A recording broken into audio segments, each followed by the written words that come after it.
Pour être crédible et digne de foi, une croyance doit être universelle, car on se refuse à croire que Dieu puisse privilégier un peuple ou une nation au détriment de tous les autres. Il ne saurait refuser de guider vers la vraie voie ceux qui lui témoignent leur reconnaissance pour ses bienfaits. Bien qu'il s'en défende énergiquement, l'islam est encore trop souvent considéré par l'Occident comme une religion exotique. Pour protéger leur patrimoine suranné et déliquescent, les religions du terroir, qui ont pourtant la même origine divine, et les sociétés d'héritage judéo-chrétien, entretiennent maintes contre-vérités afin de le discréditer, en insistant particulièrement sur son conservatisme et ses pseudo-velléités hégémoniques. Oui, l'islam est né en Arabie. Oui, naturellement, il s'est d'abord adressé aux Arabes, avant de se répandre au sein des peuples les plus divers, dans le monde entier, par les moyens les plus inattendus parfois. À ceux qui répugnent au fait que Dieu ait choisi comme envoyé un Arabe, Muhammad sallallahu alayhi wa sallam, il faut rappeler que les prophètes des grandes religions n'ont généralement pas été de race blanche. Entre autres, Bouddha était indien ou népalais, Abraham était irakien, Mésopotamie, Moïse égyptien et Jésus palestinien. Quitte à décevoir ceux parmi les occidentaux qui seraient enclins au chauvinisme et au révisionnisme en la matière, rappelons que seuls les initiateurs de sectes fantaisistes, type mormonisme, témoins de Jéhovah ou scientologie, sont issus de leur contrée.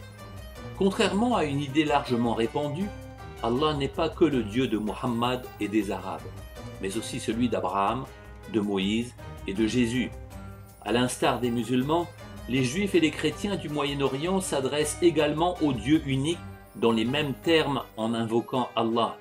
La communauté musulmane n'est pas non plus constituée que d'Arabes, d'Africains, de Turcs ou de Persans, puisqu'il y a des musulmans sur tous les continents, dans les hémisphères nord ou sud, et de plus en plus au sein des populations américaines, européennes ou asiatiques. Par ailleurs, on ne dénombre plus qu'environ 15 à 20% d'Arabes répartis en une quinzaine de pays, lesquels de surcroît ne sont parfois arabes que par la langue et la culture, comme par exemple au Maghreb, où les peuples se sont arabisés au 1er siècle de l'islam. Par opposition, c'est à tort qu'on pense que tous les Arabes sont et ont toujours été musulmans. Si le monde arabe d'autrefois était surtout polythéiste, dorénavant et depuis fort longtemps, il dénombre des millions de chrétiens et de juifs qui revendiquent fièrement d'appartenir à cette noble race. Compte tenu de la fulgurante progression islamique aux quatre coins du globe, les Arabes ont fini par devenir minoritaires au sein du monde musulman. L'islam reste néanmoins profondément et définitivement arabe par ses origines, sa langue liturgique et sa culture, sans pour autant qu'on puisse le cantonner à ce seul peuple. Répartis dans tous les coins du globe, au sein des populations les plus hétéroclites, il y a aujourd'hui plus d'1,5 milliard de musulmans, un homme sur 5. Les plus grandes concentrations musulmanes se situent en Chine, en Inde ou en Russie par centaines de millions.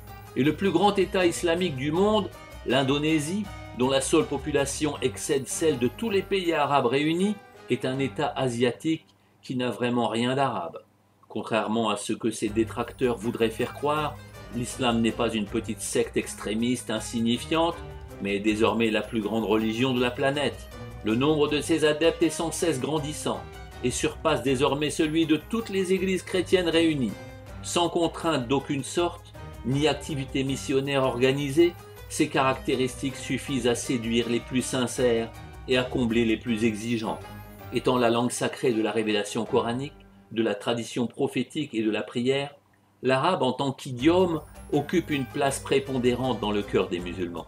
Il se prête à merveille à la liturgie, à la psalmodie, aux invocations et aux incantations religieuses. Tout laisse à penser que ceux qui l'adoptent et en usent comme langue rituelle se transforment spontanément en arabe.